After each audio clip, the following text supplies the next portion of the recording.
అనంతపురం జిల్లా కళ్యాణదుర్గం పట్టణంలో ఎమ్మెల్యే అమిలినేని సురేంద్రబాబు పర్యటించి వాల్మీకి జయంతి వేడుకలను ఘనంగా జరుపుకున్నారు. ముందుగా ప్రజావేదికలో వాల్మీకి సర్కిల్లో వాల్మీకి చిత్రపటానికి పూలమాలలు వేసి నివాళులు అర్పించారు. వాల్మీకి మహర్షి భారతదేశానికి ఆదర్శ ప్రియుడని, వాల్మీకి కంచు విగ్రహాన్ని సొంత నిధులతో త్వరలో పట్టణంలో ఏర్పాటు చేసి విద్యాశాఖ మంత్రి నారా లోకేష్తో ప్రారంభిస్తామని తెలియజేశారు. వాల్మీకి జయంతి పండుగను రాష్ట్ర ప్రభుత్వం ఒక పండుగలా గుర్తిస్తుందని ఎమ్మెల్యే తెలిపారు. గత ప్రభుత్వం వాల్మీకులను విస్మరించిందని, ఈ కూటమి ప్రభుత్వం వాల్మీకులకు పెద్దపీట వేసిందని ఎమ్మెల్యే తెలిపారు. గత ప్రభుత్వంలో కళ్యాణదుర్గం చుట్టుపక్కల నియోజకవర్గాల అభివృద్ధి చెందాయి తప్ప ఈ నియోజకవర్గం అభివృద్ధి చెందలేదని వారు అన్నారు. కళ్యాణదుర్గాన్ని తిరిగి అభివృద్ధి చేసి ప్రపంచ పటంలో గుర్తించేలా చేస్తామని ఎమ్మెల్యే సురేంద్రబాబు తెలిపారు.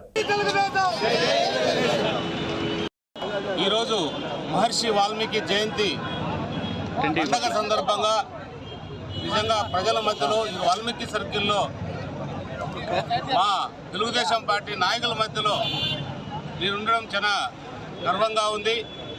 ఎన్నో ఏళ్లుగా పార్టీ కోసం శ్రమిస్తూ పార్టీని కాపాడుతూ వాల్మీకులను కూడా కాపాడుతూ వస్తున్న ఏకైక పార్టీ తెలుగుదేశం పార్టీ అని ఖచ్చితంగా చెప్పగలుగుతాం.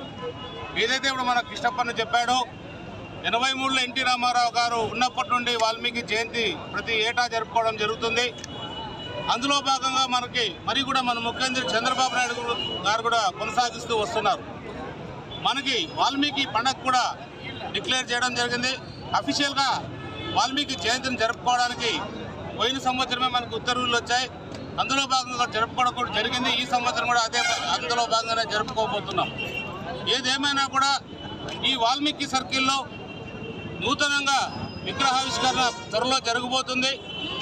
ఎందుకంటే దాన్ని కూడా మొన్ననే నారా లోకేష్ బాబు సార్ గారు కూడా ఆహ్వానించడం జరిగింది.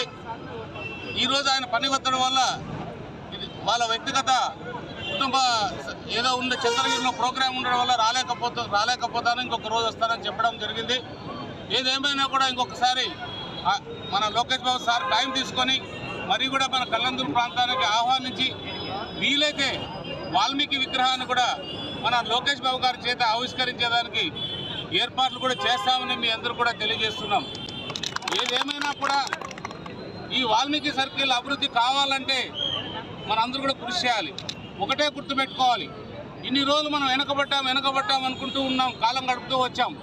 నిజం అది. చాలా ఏళ్ళ నుంచి వెనకబడిన దానికి నిదర్శనం ఏంటంటే మన రోడ్లు కూడా ఎక్కడ కూడా వెడల్పు చేయకపోవడం, ఎక్కడ పడిన మున్సిపాలిటీ ఎక్కడ పడిన రోడ్డు అలాగే ఉండడం, పంచాయతీలో ఏ రకంగా ఉందో మొన్నటి దాకా ఇప్పుడు దాకా కూడా అలాగే కొనసాగడం చాలా బాధాకరం. ఇప్పుడు అభివృద్ధి బాటలో నడవాలనే ఉద్దేశంతోనే మన కళ్యాణదుర్గ పట్టణంలో కూడా ఈ వాల్మీకి సర్కిల్ అనేది ఒక పేరు ప్రతిష్ఠ ఉండాలనే ఉద్దేశంతో